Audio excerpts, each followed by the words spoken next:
Hey everyone and welcome back. Today we are diving deep into a huge shift in how our networks are built. We're talking about the move away from actual physical boxes and wires to a world that runs mostly on software. We're going to explore how that happened, and more importantly, how we can possibly secure these incredibly powerful, but also incredibly complex new environments. So let me just start with a question for you. What if? What if you could take an entire office, I'm talking all the servers, all the computers, all of that computing power, and run the whole thing on just one single physical machine? I know it sounds a little like sci-fi, but that's the core idea that completely changed the game. It's called virtualization. And this comparison just says it all, doesn't it? On the left, you've got the old way of doing things. One piece of hardware, one operating system, one job. It was clunky, it was inefficient, and boy, was it expensive. But on the right, that's the revolution. It's one piece of hardware that's running many separate systems all at the same time. This is the magic of virtualization. It's what lets a single server do the work that used to take up an entire room. Okay, so how in the world do we make one machine act like a whole bunch of them? Let's peel back the layers here and really build this virtual world from the ground up. All right, let's take a look at the blueprint. Down at the very bottom, you have the physical host. That's the actual real hardware you can touch. Now, sitting right on top of that is something called the hypervisor, and that's really the brains of the whole operation. What the hypervisor does is it carves up all those physical resources and creates what you see up on the top right, these independent virtual machines. Each one thinks it has its own hardware and its own operating system. And over on the left, you've got the tools to manage the whole thing. So, that hypervisor we just mentioned, it is absolutely the key. The best way to think of it is like a landlord for an apartment building. The physical server is the building itself, right? And the virtual machines are all the different apartments. Well, the hypervisor is the landlord. It's the one who decides how much power, how much memory, and how much space each tenant gets, and it makes sure nobody is bothering their neighbors. It is the essential manager of this entire virtual world. And this is where that management gets really powerful. Just look at the bottom half of this diagram. That's the physical layer, the actual hardware. Now follow those lines going up. See how that virtualization layer in the middle acts like a traffic cop? It's directing data from the same physical computers into two totally separate digital highways, one for the sales team over in the yellow box and a completely different one for the marketing team in the green.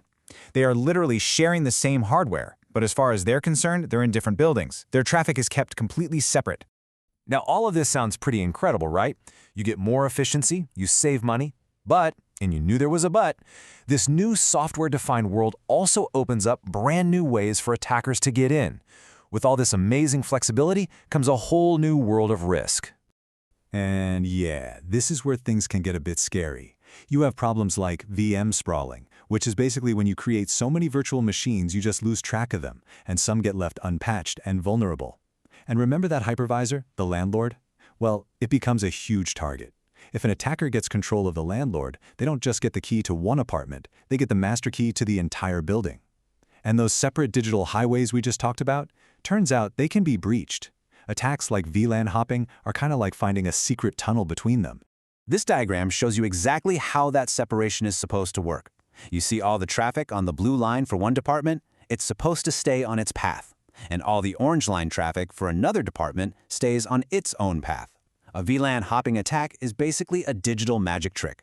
It's where a malicious packet, pretending to be blue, convinces the network switch that it's actually orange. This lets it jump lanes and start spying on traffic it should never, ever be able to see. So how do we secure the front door to all of this? Well, we use a process that's kind of like a super strict bouncer at an exclusive club. You can see all the back and forth steps in this diagram. Instead of just letting someone connect, the access point, he's the doorman, stops them at the door and radios the central security server.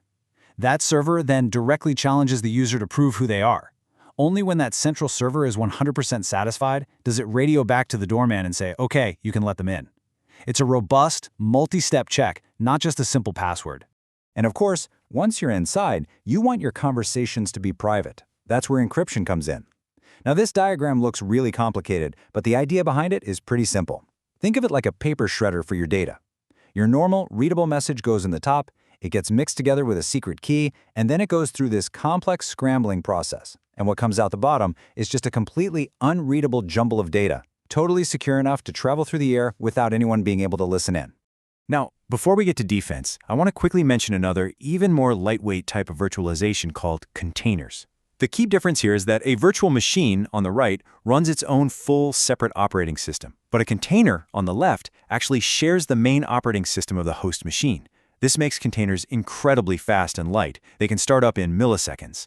But it also means the security wall between them isn't quite as thick as it is with VMs. It's that classic trade-off. Do you want more speed or do you want stronger security? So we have this powerful, complex, and let's be honest, kind of risky new environment. So how do we defend it? Well, the very first step is you have to regain visibility. You have to be able to see what's actually happening inside these new virtual walls. And that right there is the fundamental question, isn't it? All of this network traffic is now just flowing through software, between virtual machines that live on the same physical box. You can't just plug in a cable somewhere to see what's going on anymore. So how do you monitor it? How do you make what's become invisible, visible again? The answer is network traffic monitoring. This is all about actively capturing and analyzing the data that's flowing through your network. The whole point is to understand what's normal, to spot problems early, and most importantly, to identify security threats before they can do any real damage. It's about being proactive instead of just being reactive. One of the key tools for this is called a network sniffer. And as you can see in this diagram, a sniffer is pretty much a surveillance camera for your network data. You place it at a strategic point, in this case it's plugged into the central switch, and it quietly makes a copy of every single little packet of data that flows by. Then, the administrator can look at all those packets and inspect them for anything that looks out of place. So what are they actually looking for? Well, the first job is to figure out what normal traffic even looks like. That's your baseline. On the left, you see the signatures of normal, everyday activity. Once you know what normal is, the attack signatures on the right just jump right at you. Like that example, a packet that has both the start flag and the finish flag set at the same time. I mean, that's like someone trying to say hello and goodbye in the exact same breath. It makes no sense, and it's a dead giveaway that something is very wrong. But look, even with the best defenses in the world, incidents are going to happen. Being proactive is great, but it's not enough. You also need a well-practiced, well-rehearsed plan for what you're going to do when an attacker actually gets through. And this is what we call incident response, or IR. And this is not about running around in a panic. It is a formal, systematic plan designed to handle a breach in a way that minimizes the damage, gets the business back up and running as fast as possible, and, this part is critical, learns from the attack so it doesn't happen again. Now, a full-blown incident response plan can look pretty complex, like this flowchart here. You can see there are all these interconnected steps. You've got to record the incident, triage it to see if it's real, contain it to stop the bleeding, do forensic analysis, eradicate the threat, recover your systems, and then finally, review everything that happened. It's a very thorough process. But we can actually boil that whole complex chart down to 5 core logical steps. First, triage. Figure out what is going on. Is this real? How bad is it? Second, containment. You have to stop the bleeding and keep the attack from spreading. Third, eradication. Get the attacker completely out of your network. Fourth, recovery. Safely bring your systems back online. And finally, and maybe most importantly, post-incident analysis, the after-action report where you figure out what you learned so you can make your defenses stronger for next time. So we're going to leave you with this one final thought. Virtualization has made our networks more powerful and more efficient than we ever could have imagined just a few years ago. But it's also completely changed the rules of the game for security. So the crucial question you have to ask yourself is this: has your security plan, has your monitoring, has your entire way of thinking about defense evolved right along with your technology?